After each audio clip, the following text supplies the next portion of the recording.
এমন একটা সময়ে মালদ্বীপে 4 জাতি টুর্নামেন্টে খেলতে যাবে বাংলাদেশ অনূর্ধ্ব 23 ফুটবল দল, যখন জাতীয় দল ব্যস্ত থাকবে ইউরোপে সান ম্যারিনোর বিপক্ষে ফিফা ফ্রেন্ডলি ম্যাচ নিয়ে। তাই একই সঙ্গে দুটো দল করার চ্যালেঞ্জ এখন বাফুফের, যার মধ্য দিয়ে পাইপলাইনের গভীরতাও পরীক্ষা করে নিতে চায় ফেডারেশন।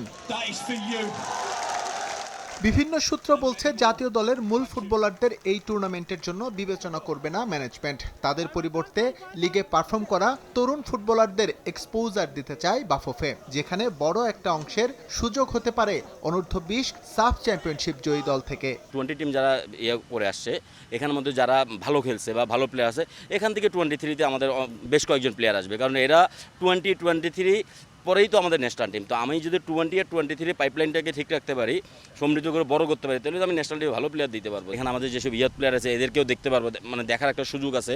এবং এই 23 টিমটা দেখেন, আমরা এই যে কিছুদিন আগে ভিয়েতনাম খেলে আসছি, ঠিক আছে, এখানে প্লেয়ার আছে, আবার ন্যাশনাল টিমে যেসব বয়স আছে বা কিছু প্লেয়ার থাকবে না, ওরা আছে, আপনার দুইটা টিম করতে পারতেছেন। সবকিছু ঠিক থাকলে এবার অনূর্ধ্ব 23 দলের সদস্য হয়ে মালদ্বীপ যাচ্ছেন সাফে আলো ছড়ানো রোনান সুলিভান। তবে টুর্নামেন্টের কাছাকাছি সময়ে তার পরীক্ষা থাকায় পরিস্থিতি বুঝে নেওয়া হতে পারে সিদ্ধান্ত।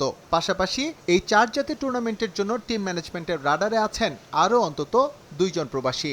যারা আমাদের দলে চলে আসছে কেউ কিন্তু প্রবাসী না, ওরা আমাদের দেশেরই প্লেয়ার। আমরা আমাদের ইয়াং এবং ইয়ুথ এবং প্রবাসী সবাইকে নিয়ে একটা ভালো টিম করেই যাব, যেন আমরা একটা ভালো রেজাল্ট নিয়ে আসতে পারি। আমাদের যেসব ইয়াং ট্যালেন্ট প্লেয়ারগুলো আছে, ভবিষ্যতে যাদেরকে আমরা ন্যাশনাল টিমে যাইতে পারবে, আমরা এদেরকেও এখানে ট্রাই করবো, যেন আমরা এদেরকেও এরা পারফরমেন্সটা শো করে বাইরে, যে আমাদের যেটা বলে একটা সাহসের দরকার, বিভিন্ন ম্যাচগুলি খেলে, আন্তর্জাতিক টুর্নামেন্টগুলি খেলে। তো এটাও দেখবো অবশ্যই। পাশাপাশি তো আমরা ভালো টিম করবোই, কারণ আমরা ওখানে যেহেতু আমাদের দেশের ন্যাশনাল ফ্ল্যাগ নিয়ে যাচ্ছি, আমরা তার খারাপ টিম নিয়ে যাবো না। দিন তারিখ চূড়ান্ত না হলেও জুনের শুরুতে মালদ্বীপের রাজধানীতে বসবে এই টুর্নামেন্ট।